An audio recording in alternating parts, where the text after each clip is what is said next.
রণপ্রিয়া গ্রামবাসী, এছাড়াও 4-5-6 নং ওয়ার্ডের মহিলা মেম্বার এবং আমাদের রণপ্রিয়া কোরআন শিক্ষা ফাউন্ডেশন কর্মীর শিক্ষক, আমাদের সংগঠনের সেক্রেটারি,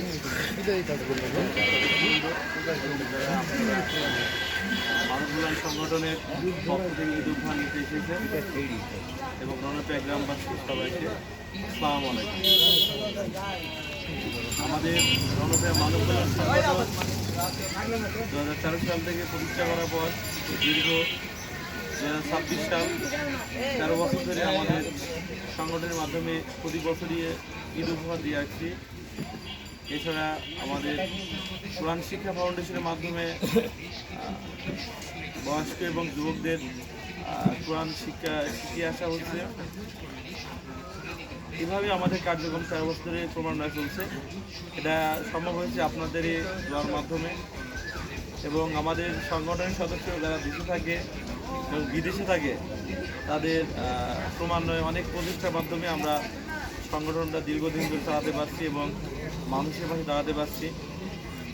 তারা বিদেশে অনেক পরিশ্রম করে, কঠোর পরিশ্রম করে, তারপরে যারা যতটুকু উপার্জিত করে সেই অর্থ থেকে তারা সংগঠনের ফান্ডে পাঠায়।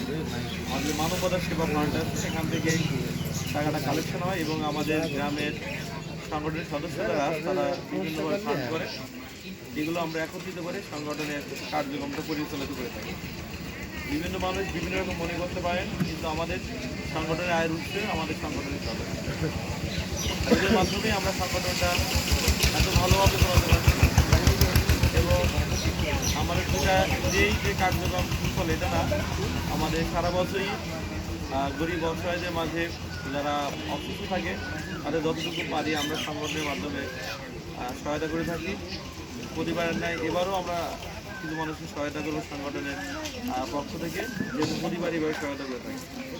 আপনারা আমাদের সংগঠনের সদস্যের জন্য দোয়া করবেন এবং যারা বিদেশে আছে তাদের জন্য দোয়া করবেন, যেন আমরা সংগঠনটা ভালোভাবে চালিয়ে যেতে পারি। আমরা এখন পর্যন্ত সংগঠনটা নিট অ্যান্ড ক্লিন একদম পরিষ্কার পরিচ্ছন্নভাবে চালাতে পারছি। কোনো ধরনের এখানে অনিয়ম বা অন্য ধরনের কোনো বিশৃঙ্খলা পরিস্থিতি কোনো সৃষ্টি হয়নি। এটা সম্ভব হয়েছে আপনার দোয়ার মাধ্যমে।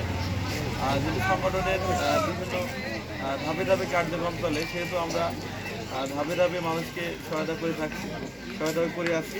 করে থাকছি আমরা বারবার। এছাড়া আমরা মূলত আমাদের 13 সালে যখন সংগঠন প্রতিষ্ঠা করি তখন বিভিন্ন রকম আসলে প্রতিক্রিয়া ছিল আমাদের মানুষের মধ্যে, যে সংগঠন থাকবে না, সংগঠন চলে যাবে, এই সে বিভিন্ন রকম সমালোচনা ছিল। দেখেন এখন যে প্রোগ্রাম হচ্ছে, এই প্রোগ্রামে মোস্টলি কয়েকজন মানুষ বাদে আর বাকি মানুষজনকে বলার পরে দেখেন এখানে অনেকে অনুপস্থিত। আসলে ভালো কাজের সঙ্গে মানুষ খুঁজে পাওয়া কঠিন, যতটুকু আমরা পাই সঙ্গে তারা নিয়ে আগাই। তবে আমরা ইন্নাল্লাহ আমার সাবিরিন এই আয়াতে বিশ্বাসী, নিশ্চয় ধৈর্যশীলদের পাশে আল্লাহ থাকেন। এই প্ল্যান প্রোগ্রাম থেকে মূলত আমরা সংগঠনটা পরিচর্যা করছি। সবাই দোয়া করবেন, সবাই ভালো থাকবেন এবং সবাই ভালোভাবে ঈদ উদযাপন করবেন। আর পরের বছরের রমজানের ঈদে আমরা যেন আরও ভালোভাবে মানুষকে সহায়তা করতে পারি, এটা অবশ্যই দোয়া করবেন এবং প্রতিবারের ন্যায় যেন বেশি বেশি মানুষ সহায়তা করতে পারি। এই বলে আমার সংক্ষিপ্ত কথা শেষ করছি। সবাইকে আসসালামু আলাইকুম।